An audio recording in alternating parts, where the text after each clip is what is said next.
An Aryan brother is without a care. He walks where the weak and heartless won't dare. And if by chance he should stumble or lose control, his brothers are there to help reach his goal. For a worthy brother, no need is too great. He need not ask, fulfillment's his fate. For an Aryan brother, death holds no fear. Vengeance will be his, through his brothers still here.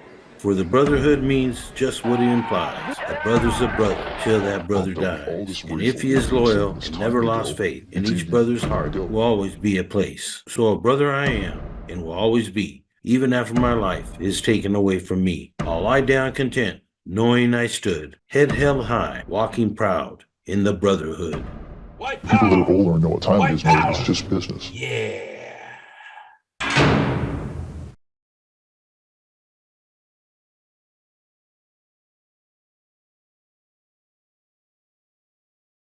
Greetings and welcome back. It's your host, Gabe Morales. We've been covering Aryan Brotherhood members over the past 6 decades or so. Today is April 20th, which a lot of white supremacists commemorate as being the anniversary date of the birth of Adolf Hitler. In fact, this time period between April 15th to April 24th has anniversary dates that white supremacists often cherish and honor. Although the Aryan Brotherhood is not purely a racist organization, obviously, as they work with groups such as the Mexican Mafia and have actually occasionally even made deals with the Black Guerrilla family and West Familia and other groups that you would think would be adversaries. They do often adorn themselves with tattoos of white pride, white power, etc. So let's get into the D last names. I'll start off with Patrick Dalby, who I believe was out of the Sacramento area. When I covered Spotsburg, I mentioned that he had committed a robbery of a jewelry store in Sacramento with Kenny Old Folks Wilks. And in that case, there was a golden nugget taken that was worth, at that time, approximately $50,000. Not too long after that, Spots was killed. And I highly suspect that Kenny Old Folks Wilks had something to do with it. As I also mentioned in that episode, Kenneth Wilkes was also killed not long after, along with Patrick Dalby, at the time 31 years of age, who I believe, like I said, was at least an Aryan Brotherhood associate. Both men were killed with single shots from a handgun inside of a West Sacramento apartment by a former Folsom prison guard named Kenneth Stenholm. Stenholm had been fired from Folsom after officials discovered that he was dealing drugs while off duty. I highly suspect that Wilkes was trying to either pawn off the golden nugget to Stenholm or that it was a dope rip. I guess we'll never know because Stenholm apparently cleaned up the crime scene before police arrived after he shot the duo with his .45 caliber handgun that he pulled from a hiding place. 5 shots were fired, 2 hit Wilkes and Dalby, and 3 lodged into a living room wall. There was James Scott Daly, who I show was out of San Diego. I show he had CDC number C as in Charles, 17964, which I show he received for attempted 187 in 1984. I show he paroled in 1989, but then was popped by the feds under BOP number 25605-198. I show that he was housed at Lompoc in 1991 and at Florence in 99. I show then he was shipped to Marion in 2006 and was released in February of 2017. There was Brent Daniel, who was out of Sacramento. I show he was first sent to CDC in December 1995 when he had J number 85968. According to the information I've heard, Two Scoops was a very menacing figure. And on October 29th, 2016, at Salinas Valley State Prison, he is said to have killed inmate Zachary Scott. Allegedly, Brent Daniel committed this crime to further his status within the Aryan Brotherhood and to further the gang's interests. In reports, it states that Daniel stabbed Scott 17 times with an 80-inch metal shank in his arms, torso, and head, and once so hard that the weapon went through Scott's back and almost went out his chest. It is said that he committed this attack with Aryan Brotherhood member Leonard Denning, who I'll cover here shortly. Supposedly, Daniel yelled a threat to other Woods, which is a common phrase for whites on the yard, and he demanded that they attack an inmate who was in bad standings. And the Peckerwoods in prison, which is a loosely knit group of white convicts, are expected to act in accordance with the Aryan Brotherhood Code of Conduct. Daniel had been serving a life sentence without the possibility of parole since December 2015 for the first-degree attempted murder out of Sacramento County. Daniel was also charged of murdering a fellow inmate incarcerated at New Folsom Prison. I show that he was housed at Corcoran Prison in 2019 and was named in the 2019 RICO case. During that RICO case, Daniel pled guilty to Scott's murder and received a 30-year sentence.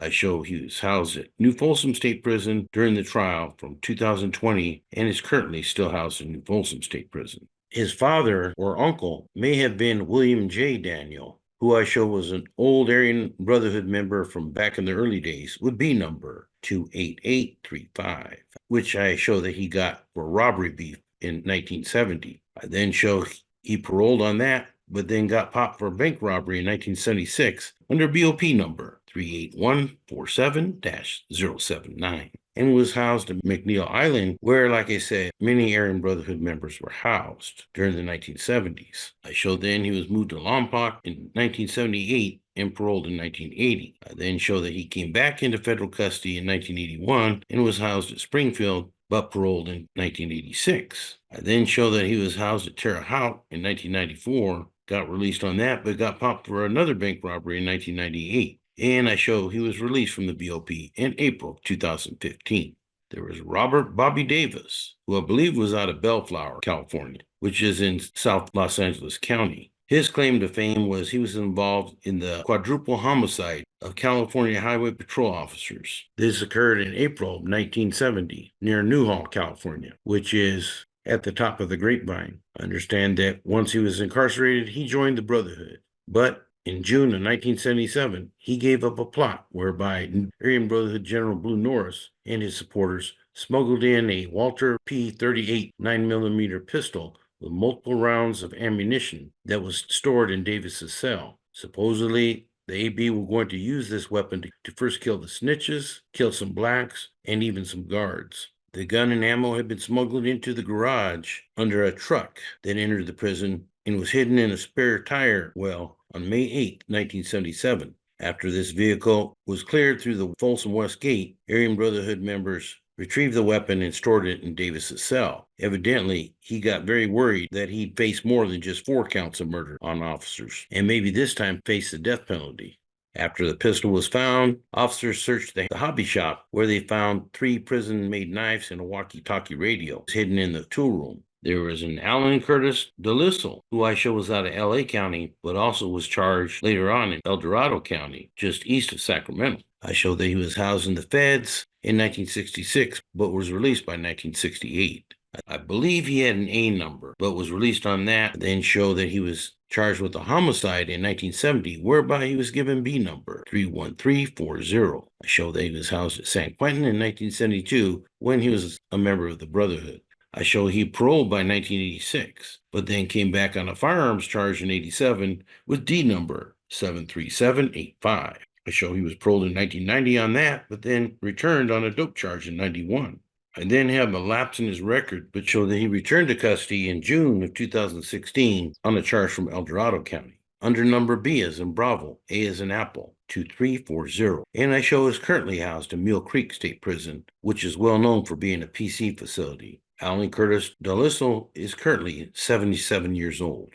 There was a Charles Gilbert Demar, a.k.a. Boots, out of Sacramento County. I showed that he was a skinhead as well as an Aryan Brotherhood associate and entered CDC in June of 2013 with A number as in Apple, P as in Paul, 4212, who is said to have been involved in the 2018 slaying of fellow prisoner Aaron Glenn when they were both incarcerated at Calipatria State Prison. And I show he is still held at Calipatria State Prison, which is well known for being a very violent institution. I believe his wife was Kristen Demar. She pled guilty to smuggling drugs to Folsom prisoner William Billy Sylvester, who is a known AB member, serving a life sentence for murder at New Folsom State Prison. Sylvester was also one of the AB members indicted on the 2019 RICO case. There was an Anthony Tony Delasio out of Silmar. I show he was popped on a marijuana charge in 1979 when he had been about 19 years old. Then show he was popped on a burglary charge in 83 and was sent to the California Rehabilitation Center, but had paroled by 1984. Then show he was popped on a robbery charge in 85 and was given D number 12229. I show he paroled by 1986 and then returned to CRC in 1988 and 1989. He then was released but got popped on a bank robbery in 91 and was given BOP number 93289-012. I show he was housed at the ADX in December 2003, which usually means you're a pretty hard case. I show he was released in 2006, but returned to custody and was released again in 2008. There is Peter Donahghue, who was out of Vallejo, California, which is in the Bay Area. I show he was an Aryan Brotherhood member in the 1970s when he was housed at the California Medical Facility under B number 65485. I show he was part of the old Blue Norris car when he was housed at Folsom State Prison. I show that he was sent to federal prison and had been assaulted by Larry Bond and Robert Thomas at Marion on July 11, 1977. This was actually a PC move by Bond and Thomas. I show he was indicted on the 2002 RICO case. Then show after he was released from federal custody, he was housed in New Folsom State Prison in the year 2004, but I show currently is not in custody. There's Martin Drews out of Santee, which is a town in San Diego County. Drews was originally a Washington State native who entered the California Department of Corrections in 1984 after he and a buddy made a marijuana deal and ended up stabbing a kid who later bled to death. Drews was an inmate at Calipatria State Prison where he was serving a sentence for that murder that he committed in 1983 while he was a parolee from the California Youth Authority. On the morning after a 30-day lockdown that had been imposed due to racial tensions was lifted, Drews used a shank that was fashioned out of metal from a desk to stab the first black inmate he saw. Drews actually admitted to this and instructed his lawyers not to present mitigation in that case. Drews was sent to death row, where eventually he created a book called California San Quentin State Prison Death Row Art Book, which includes images created by inmates expressing their depth of despair, their inner darkness, and sometimes a memory of a past when they lived in freedom. There was a Robert Rabbit Driscoll, who was born in Tacoma, Washington. There are some more Washington State connections. I show he had a B number in the 1970s and was made AB by Blinking Griffin. Understand that he had an AB tattoo on his abdomen, as well as Weiss Mach, which the rough translation is white makes, or made white. I show he was involved in the homicide of a corrections officer named Thomas Jackson on July 3rd, 1983, during a riot at the Missouri Training Center for Men, located in Moberly, Missouri. According to reports, Driscoll and his cellmate, James Jenkins, were serving and drinking Pruno in their cell. Officer Jackson ordered Jenkins to leave his cell, but inmate Jenkins refused, and Officer Jackson called for additional officers to help with the extraction. Anticipating the search, the inmates in that wing threw knives and other contraband out of their cells. But Driscoll, who had assembled a knife made from a metal ruler he made while working in the prison sign shop, stuck the knife in his waistband and walked into the hallway with other inmates. When Officer Jackson returned with two other officers, they removed Jenkins and began to escort him out of the area. Inmate reports state that inmate Roy Hogg Roberts told the convicts that if they let the correctional officers take Jimmy Jenkins out of there, then they were a bunch of sorry inmates.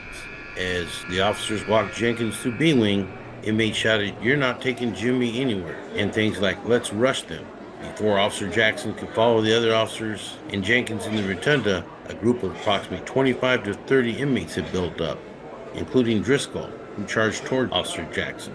It said that inmate Hogg Roberts, who weighed more than 300 pounds, grabbed Officer Jackson and held him from behind, while inmates Robert Driscoll and another inmate named Rodney Carr stabbed him. Eventually, Officer Jackson was taken to the infirmary, where he was pronounced dead. He had stab wounds to his chest and abdomen, and one of the stab wounds had penetrated his heart and lungs, leading investigators to believe that these wounds caused his death.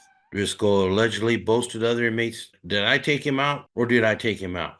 During the trial, the primary focus of the appeal in both the guilt and penalty phase was the introduction of evidence that Robert Driscoll had prior membership in the Aryan Brotherhood, and it was brought up that his tattoo of Weiss Mach was German for white power, and that he had the initials AB also tattooed on him. Driscoll appealed, saying that his First Amendment rights had been violated. He ended up winning a reversal, and that case was remanded for a new trial. It is also noted that inmate Rodney Carr and Roy Hogg Roberts were also charged and convicted in that murder case. Rodney Carr was sentenced to life imprisonment, and Roy Hogg Roberts was sentenced to death, a sentence which was carried out. There was Mark Duclas, a.k.a. Duke, who, here we go again, had ties to Washington State, which I'll talk about here in just a minute. I showed that he was an Aryan Brotherhood member out of San Pedro, just south of Los Angeles, in the early 1970s under B number 33806. I then showed he paroled by 1978, but was popped on some robbery beefs in Olympia, Washington, which is the state capital of Washington State. And he was incarcerated under Washington DOC number 272259. I showed that he paroled in 1988, but then was arrested in Oregon, where he did time at the Oregon State Pen from 1989 to 1992. And I lost track of him after that. And finally, back to Leonard Denning. As stated previously, he was an Aryan Brotherhood member who pled guilty to the homicide committed with Brent Daniel. We're involved in the homicide of Zachary Scott on October 29, 2016 at Salinas Valley State Prison. And he was indicted on the 2019 RICO case. The Aryan Brotherhood was charged with 5 murders and attempted murders from 2011 to 2018. And so, that's all I have for the D last names. Once again, I hope you look at your glass as not being half empty, but at least half full. I suggest that you create some kind of daily devotional or some kind of motivation when you start off every day. My father used to stretch and do yoga. I have a routine where I make my coffee, usually look at the news, and do some writing or drawing or play in my garden, something positive in order to keep my mind straight, as well as my body and spirit. I hope you've enjoyed this series so far, and in spite of all the drama you might face, try to keep a positive outlook on life. As my cousin, rest in peace, used to say, YOLO, you only live once. For now, this is Gabe Morales signing off for Gangsters, Cops, and Politicians. An Aryan brother is without a care. He walks where the weak and heartless won't dare. And if by chance he should stumble or lose control, his brothers are there to help reach his goal. For a worthy brother, no need is too great. He need not ask, fulfillment's his fate. For an Aryan brother, death holds no fear. Vengeance will be his, through his brothers still here. For the brotherhood means just what it implies. A brother's a brother till that brother dies. And if he is loyal and never lost faith, in each brother's heart will always be a place. So a brother I am, and will always be, even after my life is taken away from me. I'll lie down content, knowing I stood, head held high, walking proud in the brotherhood. People that are older know what time it is, man. It's just business. Yeah.